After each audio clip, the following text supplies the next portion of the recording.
How have you been? Good. Slipped into a dimension there. What? Slipped into another dimension there. Turned into an interviewer. Yeah. Oh, yeah. Of course. It's true. We already said hello, and now I'm saying hello again with the camera rolling and asking you how you're doing. Good. Yeah.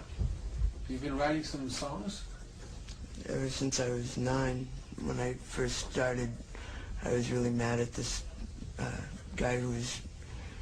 It was my last time ever playing a sport, baseball, and this guy who I thought was a real jerk, I sat in the outfield and made up a song about how I thought he should die. So I went home and I filled up a tape with 45 minutes worth of songs. And ever since I've been writing songs, lately I've been writing a lot. I write a lot in notebooks, like I go through like a notebook every couple of weeks. And just do writing of all kinds, movie scripts, just stuff off the top of my head, like mathematics, all sorts of things. Do you remember any of those songs that you wrote when you were 9? That song about the guy? No. I know that one was called "Fuck You to Jose." But you wouldn't know how to play it anymore now? No, all my songs back then were played like this. But I assumed that I was tuned so that sounded like this. But I have no way of knowing. I didn't know what the fuck I was doing. Oh. But yeah, I drew up a little single that had a guy stage diving like upside down in the air, and our single had 5 songs, like the LA punk rock group Mad Society did, who had a 9-year-old singer. But the single was never made. So those songs are just flying around the universe. Would you mind playing some stuff that you recently wrote? Sure.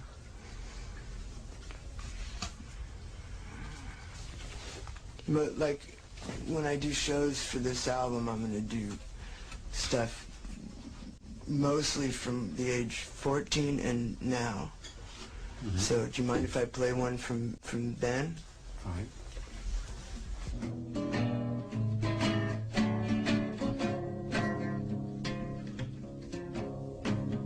Hailing around you has nothing to do with those snakes and fakes they take we get to live. They think they're that, we think they're that. Are we just came from a red bed, so feeling the sliding wheel.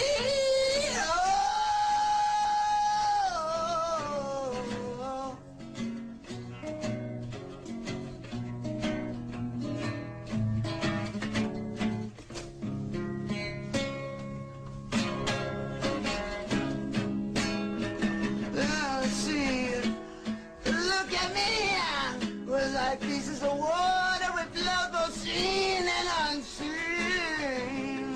You see, time's the same thing, and all moving not real. So goodbye, it's a pleasure we've had. That's what you get, that's what you get.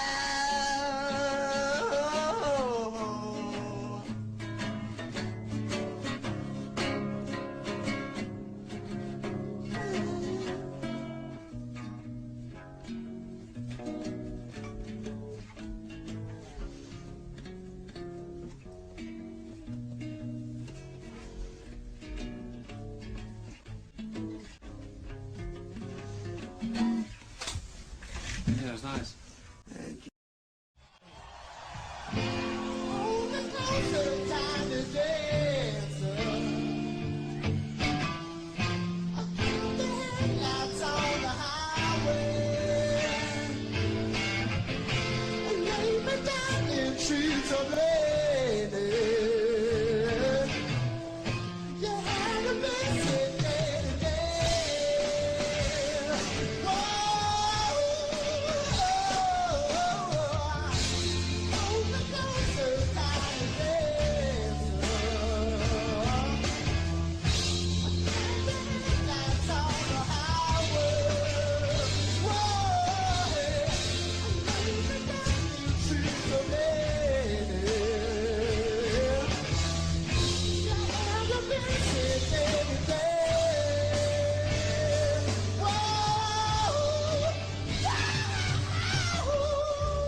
So, do you mind talking a little bit about the point when you left the Chili Peppers? No. Why did you leave the band? Because, I mean, there's a bunch of reasons. For one thing, like a year before I quit, like, they knew I wanted to quit. And me and Flea once took a drive to a park after the first 2 months of touring the American tour, which I was just miserable on. Like, I broke the band code of not bringing your girlfriend along on tour because I just couldn't do it without her. And I was happy whenever, you know, whenever I was on stage and looking at Flea or looking at Chad or looking into my amp and looking at the, you know, at all the shapes of sound floating around. But I wasn't happy with anything else, so me and Flea took this drive to the park after that tour, and we were sitting there, and he said, is there anything you like about being in the band? And I said, no, there's nothing I like about being in the band at all. And he goes, nothing. And then I said, nothing except for playing with you. I love you, that's why I'm in the band, because I love playing with you. And he was like, oh, well, God, that's no reason to stay in the band if you're not happy, you know. He says that, but then he forgets it, and, you know, and then, like, for a year, I was doing it, and then they're surprised when I quit, when he knew, even back then, that I wanted to quit, you know. But it's just that we were so close to each other, and it's just like, it's like, just like his marriage or something, you know. If somebody says they want to break up, you don't keep it in your mind all the time when you're with them. So I enjoyed, you know, Flea, but that's about it. I just, you know, is that enough?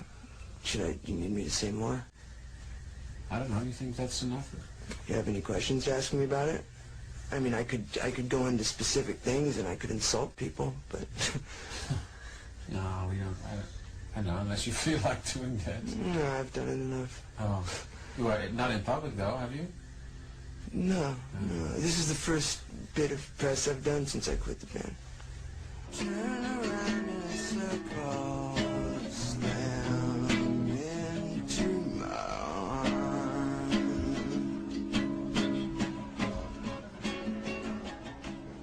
When I joined the band, I couldn't believe that they, like, wanted to be this other thing than they were, you know? Like, they didn't think, like, I thought of them as huge stars, you know? But to them, they weren't famous yet, you know, and they hadn't made it yet, and they wanted to be as big as Aerosmith or whatever, you know? And I couldn't, like, that was a shock, yeah. But it didn't bother me, I was happy as hell. But I hoped that we would stay at the level that we were at in popularity.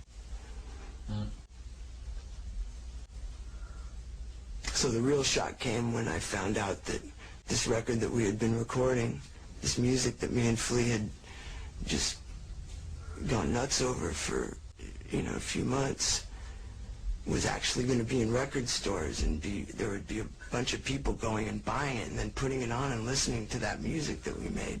It had never occurred to me, literally, I'm serious. It had never entered my head. It was never a thought that went through my head that said, people are going to buy this and listen to it. A lot of people all over the world. Like when I first said it, I said all over the country. And then I realized, Jesus, all over the world. And I said it to Flea like 5 different ways, and he was going, yeah. And like, I was just like...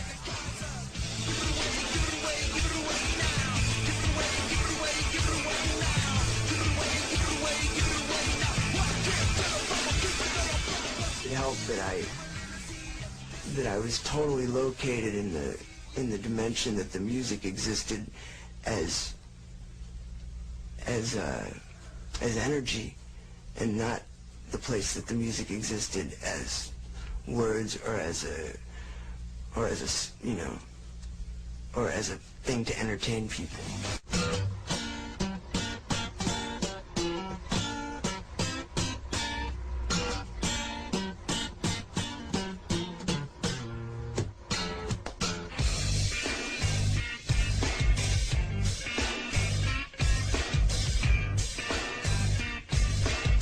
remember seeing you in Amsterdam once, and you were real lively and happy. Oh, I wasn't happy at all, man. No? No, not at all. Why not?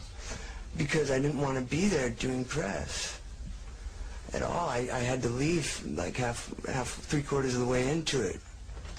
I didn't want to go, and Flea was like, well, you have to, because normally him and Anthony would have gone, but they made me go with Anthony, and I was just losing my mind. Like, I feel that when you speak about things, you're diarrheaing all over them, you know. You just ruin whatever you're talking about, and I felt like I was diarrheaing all over this art that was really important to me, and I hated being told that I was a rock star. Also, I was saying, so Anthony would not, he felt like he couldn't joke around anymore because I was getting so serious because I was so angry about the whole press thing and the whole rock star thing, and then he would have looked like he didn't have any integrity if he would have just spouted off. So it was a really bad combination, you know, and like he was scared to say anything like he usually did, which was his thing. And so it was just awful. You mean he was trying to compensate for... No, he just imitated me. Huh? He would just imitate me, so then, you know, because if I say, like, Van Gogh, blah, blah, blah, and then he says, whip out your cock and show it to my mother, like, you know, it doesn't go together. Ah,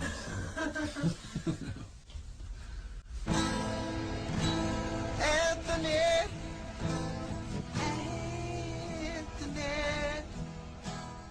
Velvet Underground. 1, 2, 3. If you close the door, the night could last forever. Let the sun shine out and say hello to never. All the people are laughing and they're having such fun.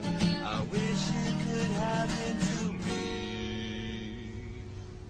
But if you close the door, I never have to see the day again.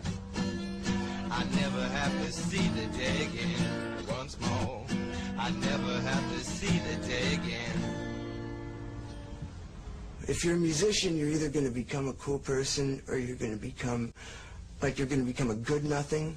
You're going to know how to be nothing and really understand it, or you're going to be a bad nothing and just a piece of shit.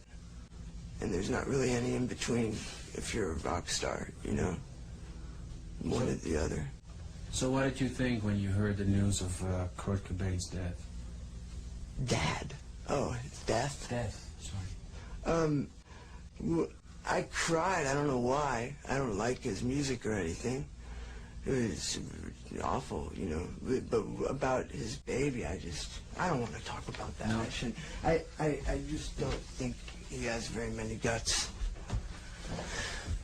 I just don't see why he wouldn't want to see his daughter grow up, you know. That he wouldn't be excited enough about that to not think of himself. See, that goes back to what we were saying, like, people just start thinking of themselves too much, you know. I don't think it's so much that they become conscious of the world of video and the world of this and that and the world of fame. They just think of themselves, and no matter who you are, whether you're a rock star or you're a garbage man, if you're thinking of yourself all the time, you're not going to be very good at what you do. Or you're not going to be a good nothing. How could you? Like with a baby, you can slam dance with them when they're 2 and they'll love it, and you can tell them funny jokes when they're 2 and they'll love it, and you can teach them about how everybody's an idiot and they'll love it, you know. But you know, it doesn't occur to a lot of people how intense that is, how beautiful it is. Everything like my record is dedicated to Clara. That's what it says on the His front. daughter. Yeah. Yeah. She's the smartest person I've ever met, in all seriousness. She likes to kiss Andy, you know. That's her first boyfriend. John got that for her for her birthday. Ah, yeah! What I was thinking about, you know, when I heard about Kurt Cobain's death, and we just experienced River Phoenix's death, and before that Hillel Slovak's death. There's this self-destructive thing that happens to people, in this business or something. Everybody dies. I don't think it's that big of a deal. No?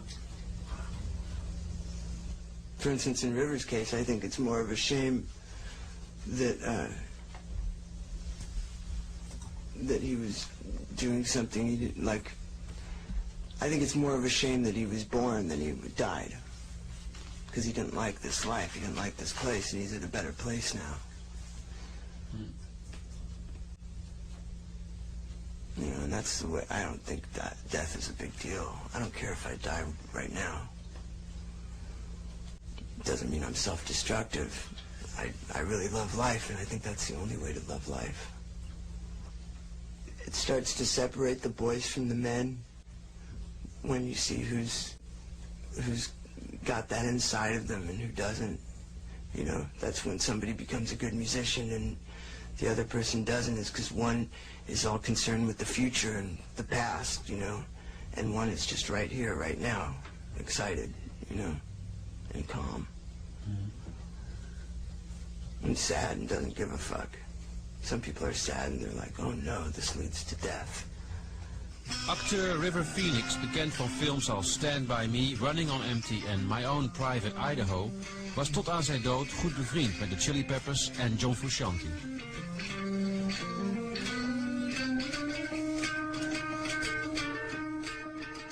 I live underground in this country. Yeah. In a sense of like, the more experimental, level of lifestyle, yeah, which is just not as interconnected with business or consuming, just what you need, minimalist, and that's provided me with just a different view on it all.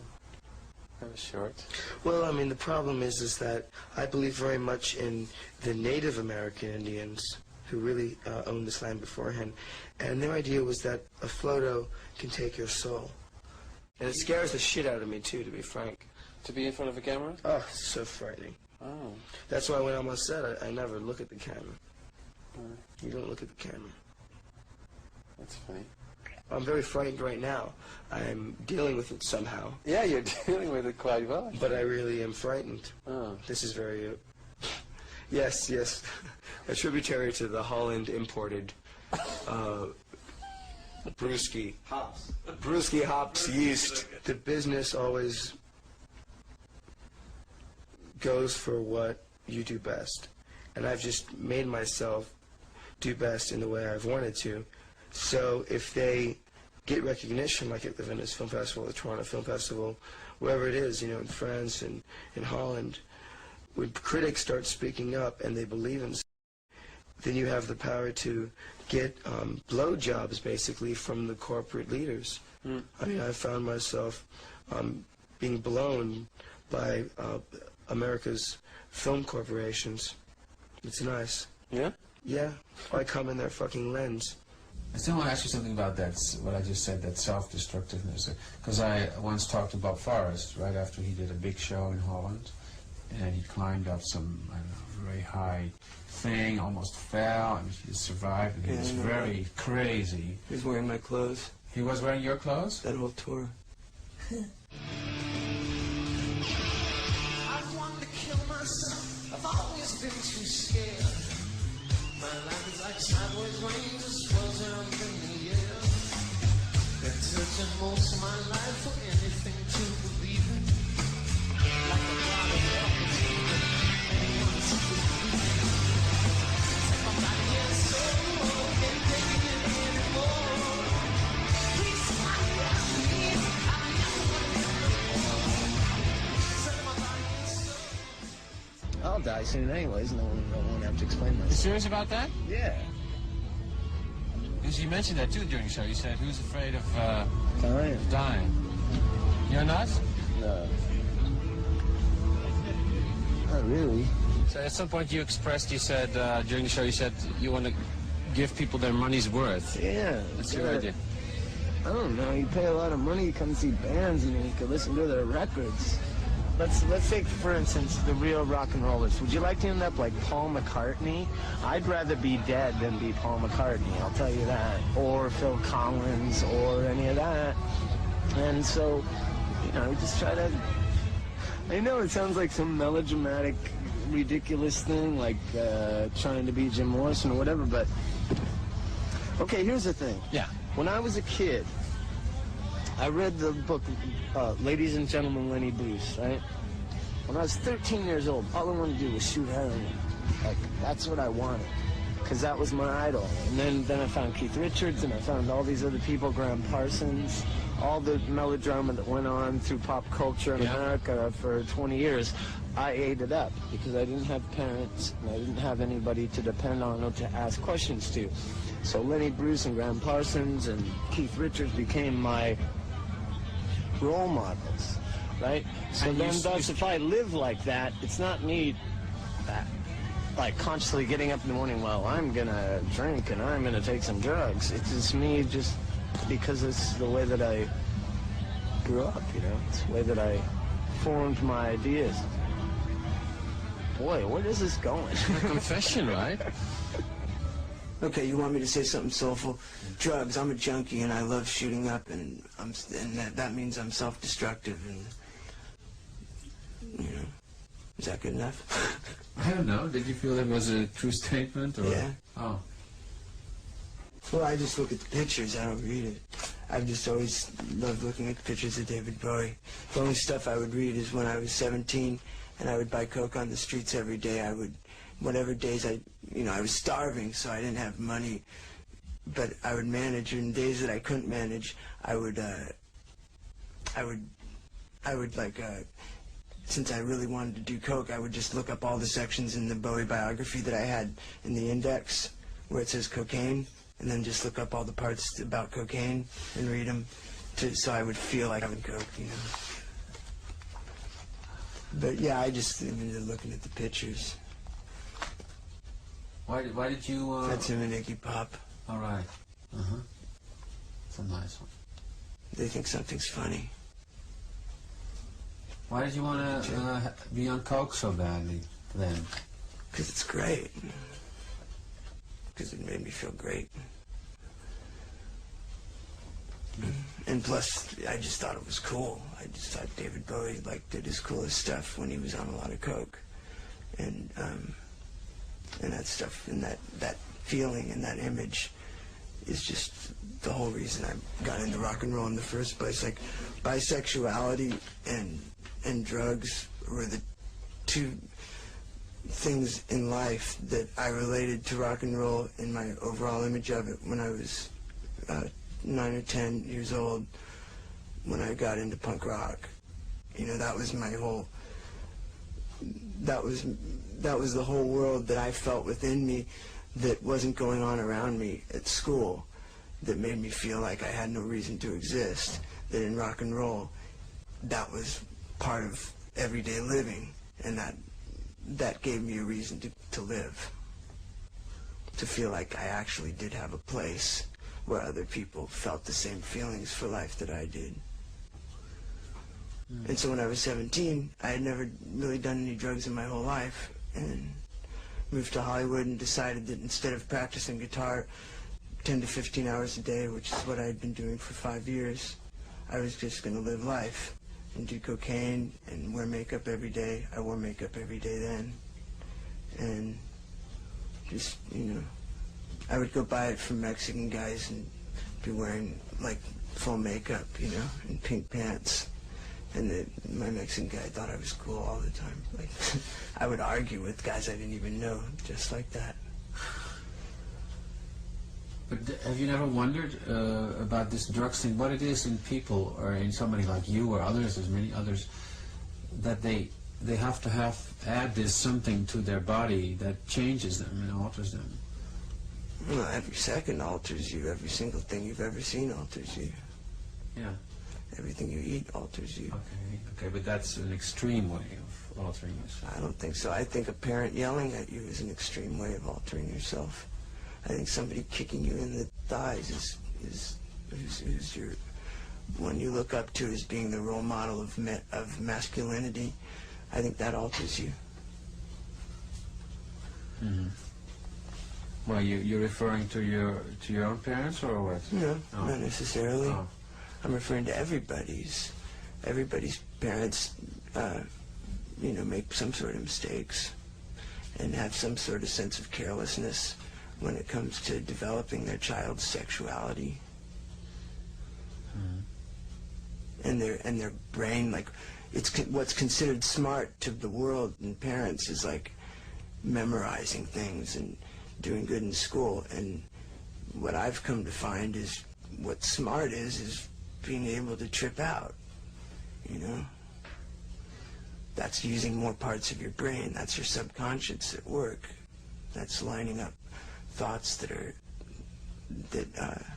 and doing really intense things to your whole existence here and in all your other lives that are going on simultaneously. You know, that's what smart is, not just memorizing something. A monkey can do that. So drugs just help that.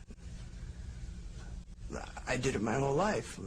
Kiss was the first time I really tripped out on music, you know, where it just really took me to a magical place. Mm-hmm. And drugs are just go along with that, you know. I don't think of it as any sort of heavy alteration that hurts you. It's like, oh, if I snort a line of coke, like, oh God, that was terrible. I wish I hadn't done that in front of you. Oh, awful. Are you okay? I think I'm gonna be okay. Okay, but now you just said you're shooting up, you're using heroin. I mean, what about that? That's something pretty heavy, isn't it?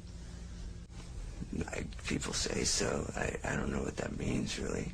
Like, I don't think of it as being any sort of naughty thing or anything. What does it mean to you? It's just a way of making sure you stay in touch with beauty instead of letting the ugliness of the world corrupt your soul.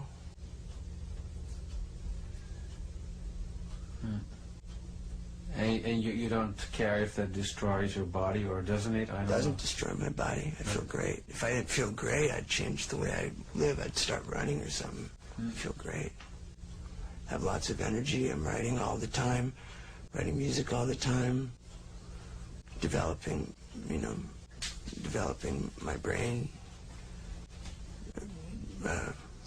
widening my appreciation of art of all kinds, and being a nicer person.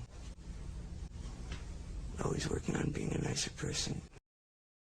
And so it's not a habit that you would want to stop? No, even if addiction didn't exist, I'd still do it exactly the way I've done it.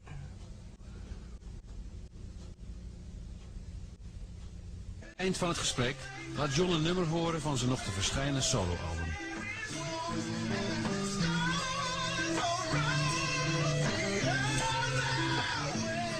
The reason I released my record is because there's not that much good music around nowadays, and that was how my friends convinced me. It's like there's no good music around really now.